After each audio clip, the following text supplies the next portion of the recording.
Radio Publique Africaine.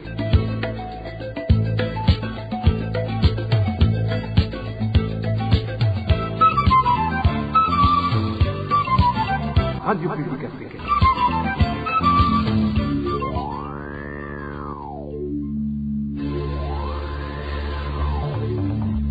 C'est le moment de suivre le journal parlé en français.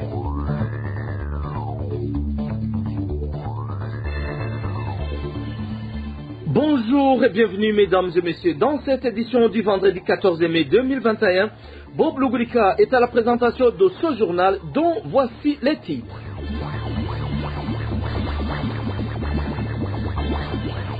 La restauration de la liberté de la presse est l'un des principaux défis du régime CNDD-FDD. C'est l'avis de Reporters sans frontières, Division Afrique, 6 ans après la destruction et fermeture par le régime des médias indépendants. Vous aurez le point dans ce journal. Et dans différentes provinces du pays, la montée des eaux du lac Tanganyika et de la rivière Rusizi et la dégradation des voies routières menacent sérieusement la vie des citoyens. Dans quelques secondes, vous aurez le développement de ces titres.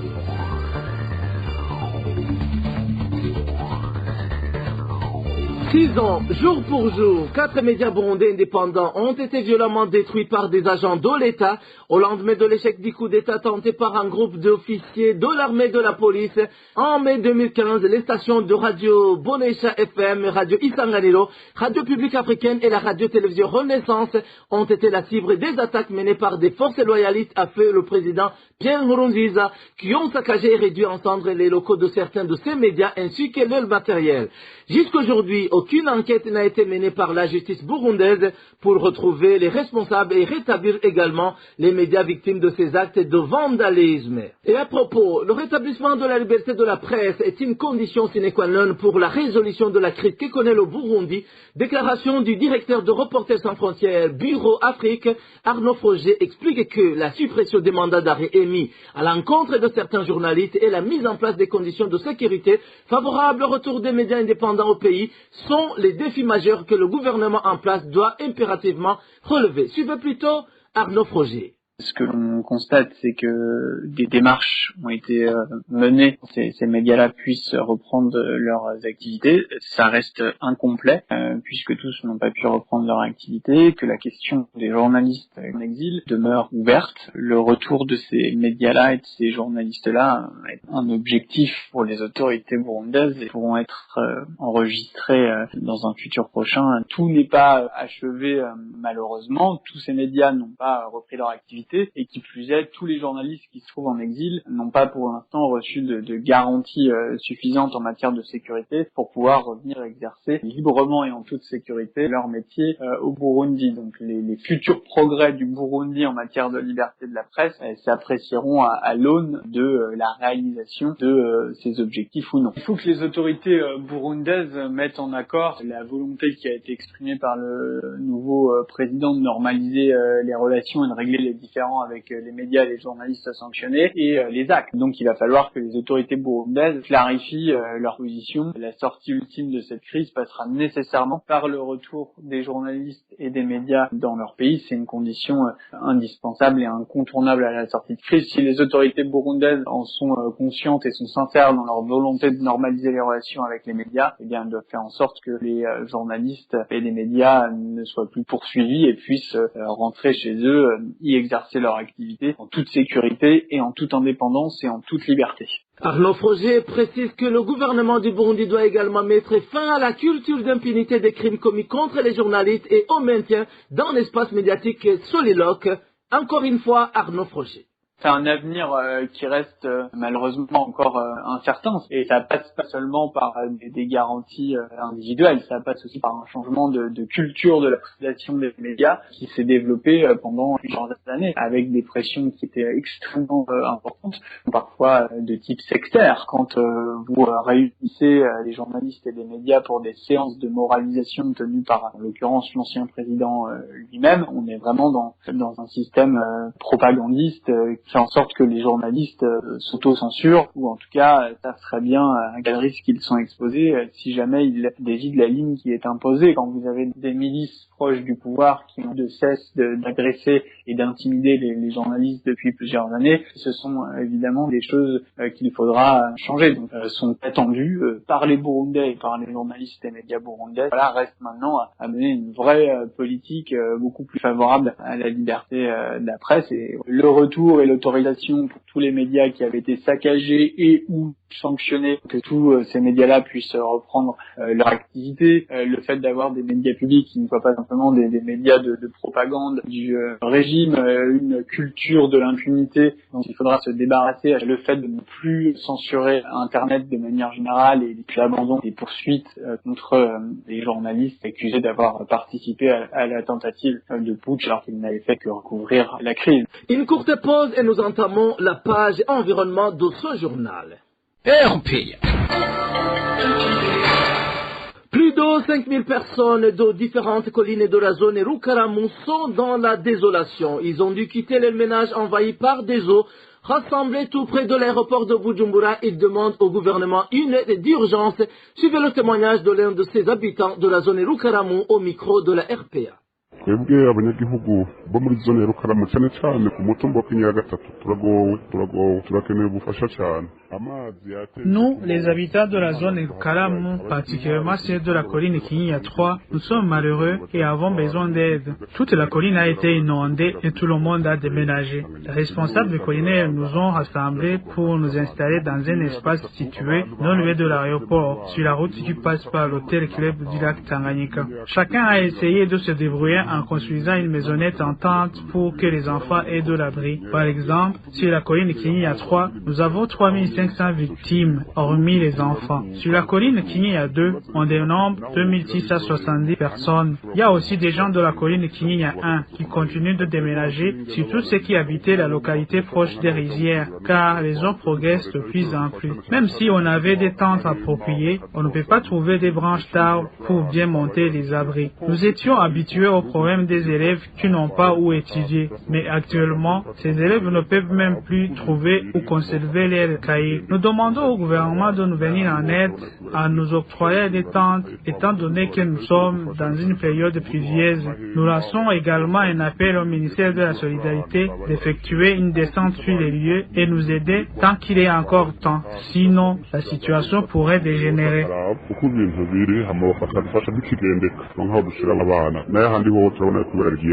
Et toujours à propos, les habitants de la zone Gatumba en commune Mutimbuzi alertent. Des maladies peu habituelles commencent à se manifester dans cette zone. Ce seraient des maladies attrapées dans les eaux sales dans lesquelles cette population est obligée de traverser en nageant pour tous leurs déplacements. Les femmes s'avèrent être le plus en danger. Le point avec Danny Claire, il la trouve. La majorité se gratte au niveau du sexe.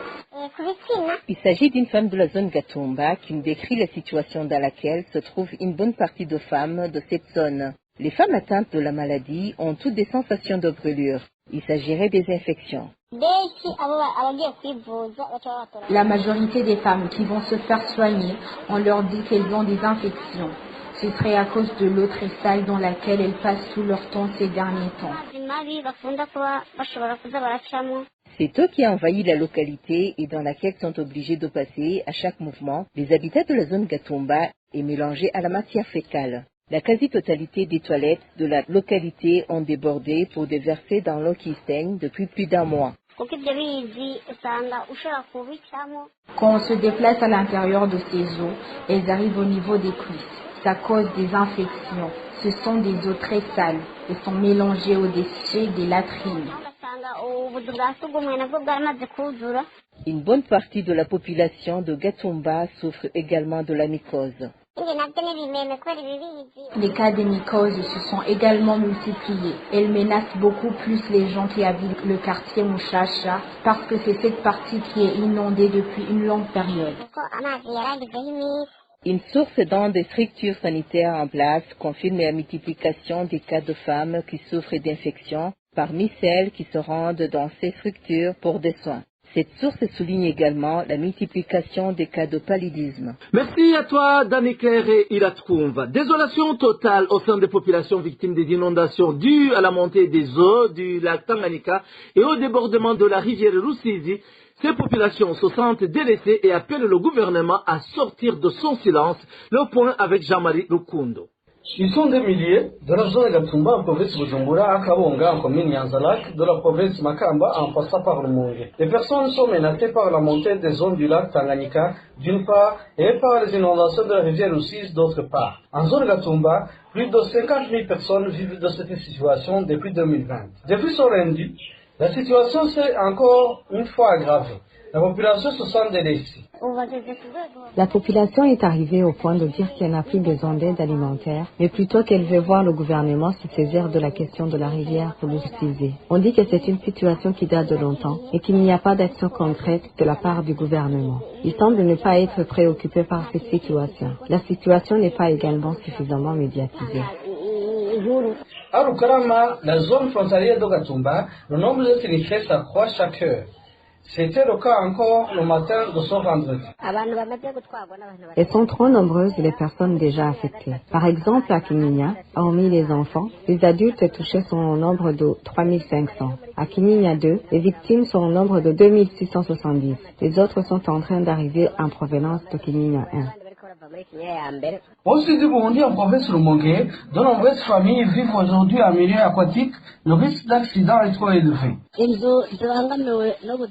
Plusieurs maisons ont été inondées et continuent à s'effondrer. Mais à l'heure où je vous parle, il est en train de pleuvoir. Beaucoup de gens sortent de leur maison dès la tombée de la pluie parce qu'il y en a qui habitent toujours dans les maisons inondées. Ils n'ont nulle part où aller. D'un moment à l'autre, ils risquent de s'effondrer et d'emporter des vies humaines. Pour parvenir à entrer dans les maisons, ils doivent placer des pierres ou poser des pieds. Aucun dirigeant du pays ne s'est encore déplacé pour aller, ne fût-ce que pour voir toutes victimes des inondations. Aucune déclaration non plus du gouvernement. Au début de cette semaine, la Croix-Rouge s'était rendue à Rukaramo pour assister à la population sinistrée. À cette occasion, l'organisation humanitaire a déclaré qu'il pense que le gouvernement et les autres partenaires pourront saisir la balle au bon et que la Croix-Rouge du Burundi, auxiliaire des pouvoirs publics, sera toujours là. À la fin du mois d'avril, c'était Mme Mélanie Harris Higgins, ambassadeur des États-Unis au Burundi, qui avait visité Gatumba. Elle a indiqué qu'elle s'y était rendue pour écouter, entendre et comprendre la situation. J'espère que je vais voir les efforts déjà en place et dans quelle mesure nous pouvons appuyer, avait-elle promis. Et toujours à propos, le gouvernement burundais devrait intervenir le plus rapidement possible et secourir les victimes de ces débordements des eaux du lac Tanganyika et de la rivière Rusizi. Propos de Phineas Nigaba, porte-parole du parti Sarwania Frodebu et ancien député, et en cas d'incapacité, le gouvernement devrait solliciter l'aide des partenaires internationaux. Phineas Nigaba propose aussi au gouvernement burundais de prendre des mesures préventives durables pour éviter que ce genre de catastrophe ne se reproduise dans l'avenir. Suivez Phineas Nigaba.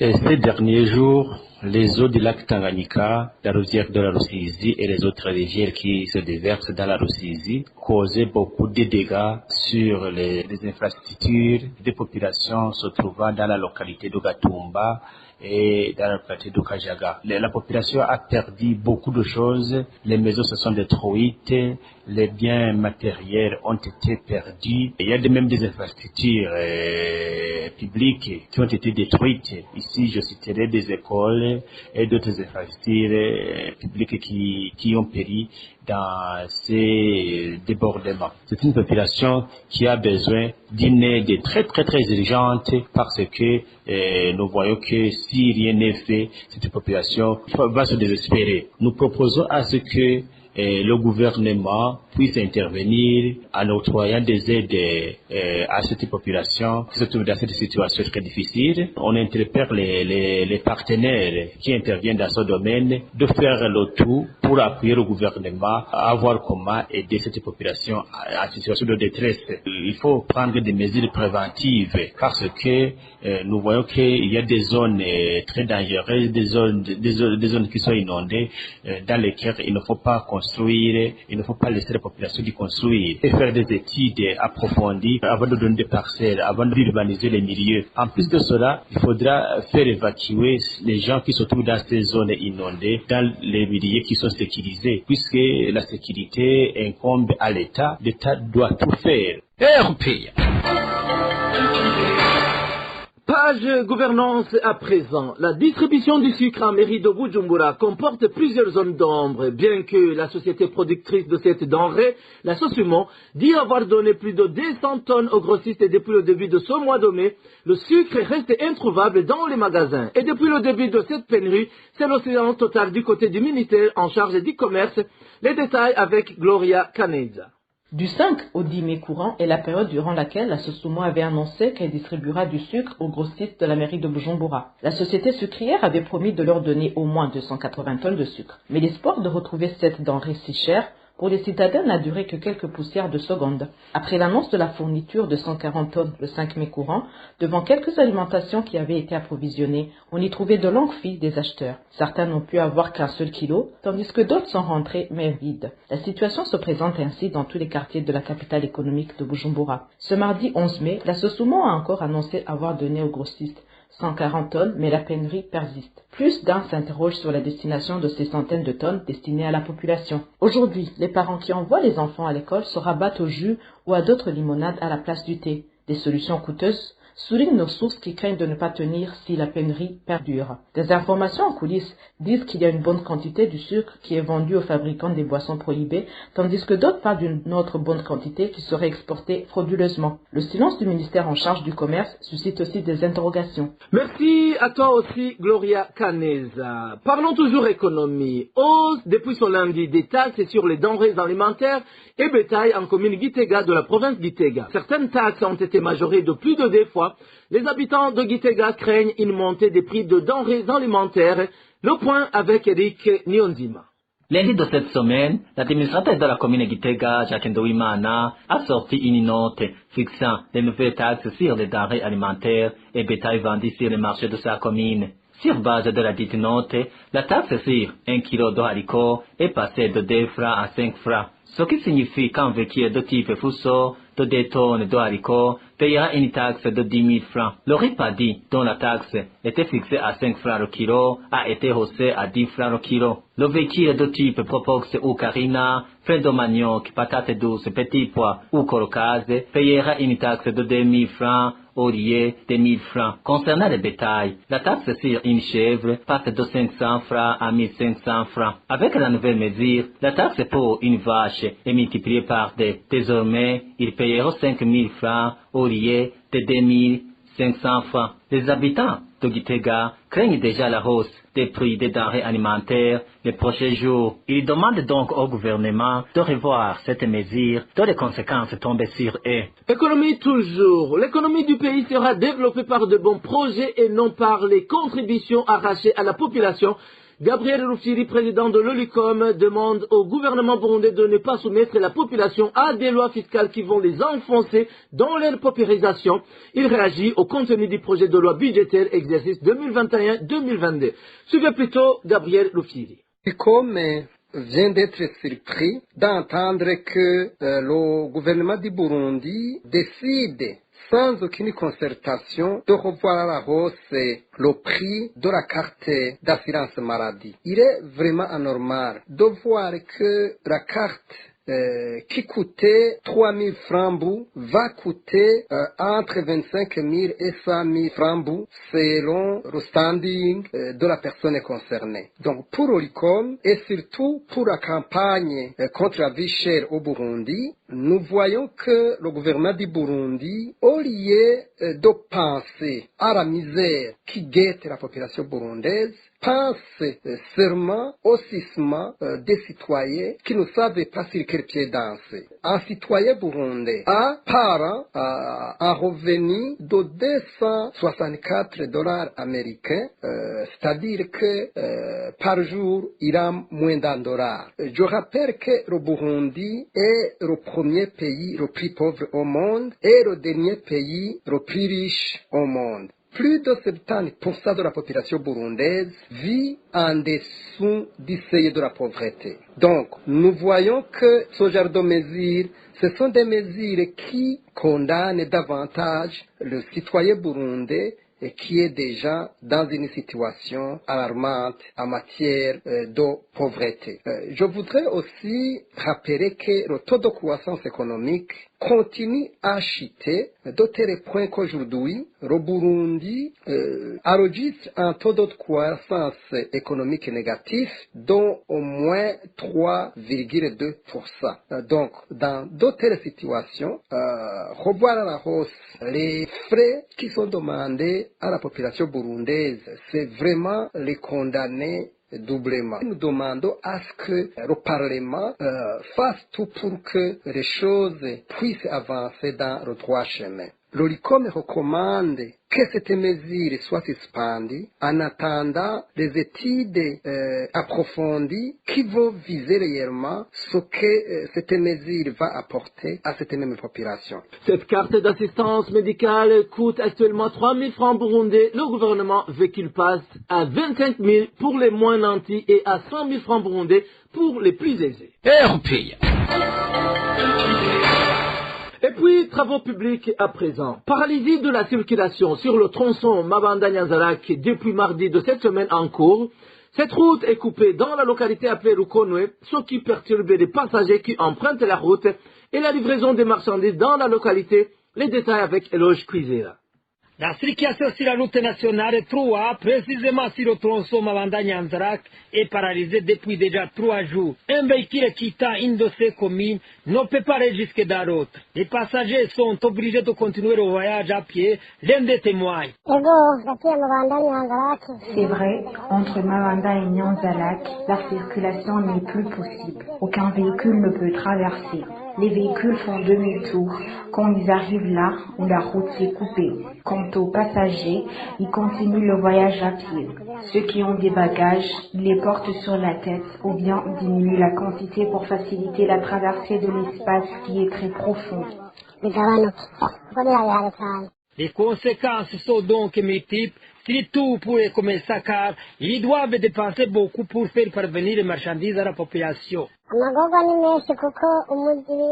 Les difficultés sont nombreuses car les marchandises sont devenues très chères à cause de toutes ces manœuvres qui se font. Chacun doit décharger et charger ses marchandises au moins 2 fois. Beaucoup ont même décidé d'abandonner ce travail car si quelqu'un devrait acheter par exemple 5, 6 ou encore 8 sacs de patates douces ou de colocase, ça devient plus difficile pour lui de faire traverser ses marchandises. Il répartit les marchandises en petites quantités, surtout aussi parce que personne ne peut transporter seul toutes ces marchandises et les faire traverser. Donc, tout cela engage de nouvelles dépenses qui ne vont pas récupérer en vendant leurs marchandises. L'autre partie de cette route risque d'être endommagée aussi.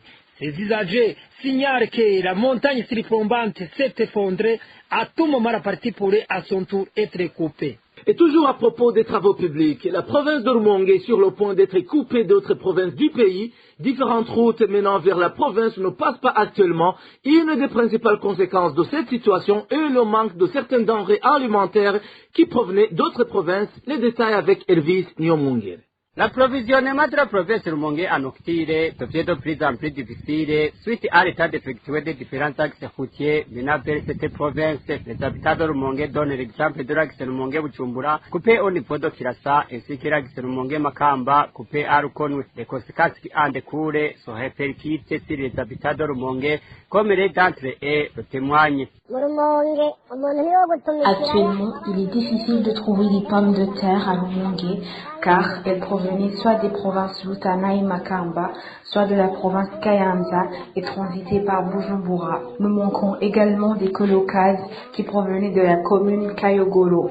Aussi, les maniocs qui provenaient de Lutana, les patates douces de Kajaga à Bujumbura ou de Mabanda en province Makamba ne sont plus aussi disponibles. En fait, nous sommes bloqués de tous les côtés, on dirait un îlot. S'il addigeait qu'une petite quantité de ces vivres leur parviennent et se vendent à un prix élevé, les habitants de Rumongue craignent donc pour l'avenir. On vit le calvaire ici chez nous. Par exemple, 5 patates douces sont vendues à 2000 francs, alors qu'avant, 10 patates douces se vendaient à 1000 francs. L'autre exemple est celui des maniocs, dont le prix est de 2000 francs pour 3 maniocs. La famine va tuer les habitants de Lumongue, car la situation complique davantage. Ces habitants demandent au gouvernement de s'activer à réhabiliter ces axes. Et à propos de ces deux axes qui mènent vers ces provinces du Sud, nous avons essayé de joindre le cabinet du ministre de l'Infrastructure, ingénieur Deoglacias Sangani Umami. Son cabinet nous a répondu qu'il était en réunion et nous a demandé de recontacter le lundi de la semaine prochaine. Et puis, éducation à présent. C'est un offre de soulagement chez les parents d'élèves de la 9e année en province de Lumongue.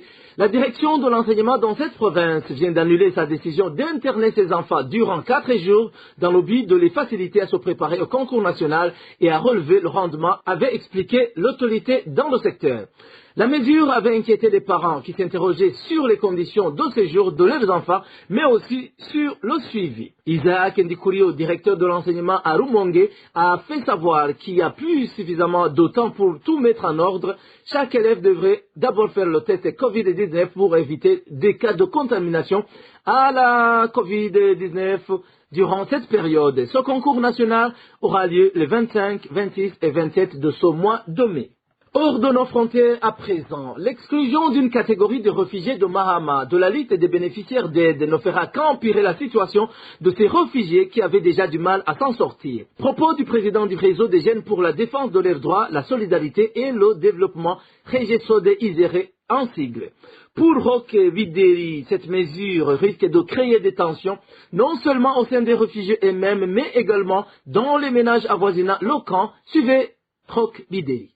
Vous le savez, beaucoup de réfugiés n'ont pas la capacité d'assister leurs familles sans l'aide. Ce qui signifie que cela va entraîner de nombreux problèmes dans la communauté de réfugiés en général, même à l'extérieur, à l'entourage.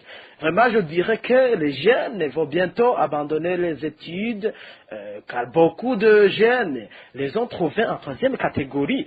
Et je dirais bien que de nombreux réfugiés vont prendre la décision que je dirais forcée de retourner dans leur pays d'origine sans tenir compte du fait que la sécurité est sûre.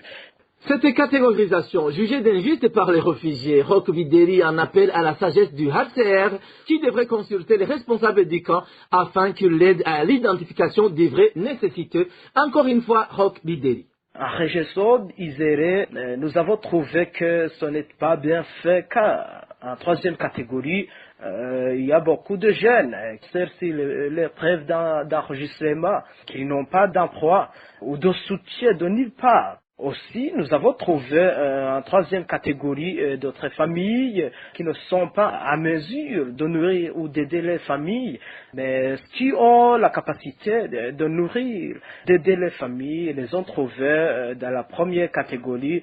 Donc cela montre que les préoccupations n'ont pas fait une enquête approfondie sur ce travail. Donc, dans Regesode Isere, nous implorons la représentation du HCR de collaborer avec tous les chefs du camp, le comité exécutif du camp, les chefs de quartier, les chefs de village, afin de vérifier s'il n'y a pas eu d'erreur en mettant ou en classant les réfugiés en catégorie. Voilà, mesdames et messieurs, point final à cette édition. Bob Rugurika était à la présentation. Merci pour votre aimable écoute. Merci à tous mes collègues de la technique et de la rédaction.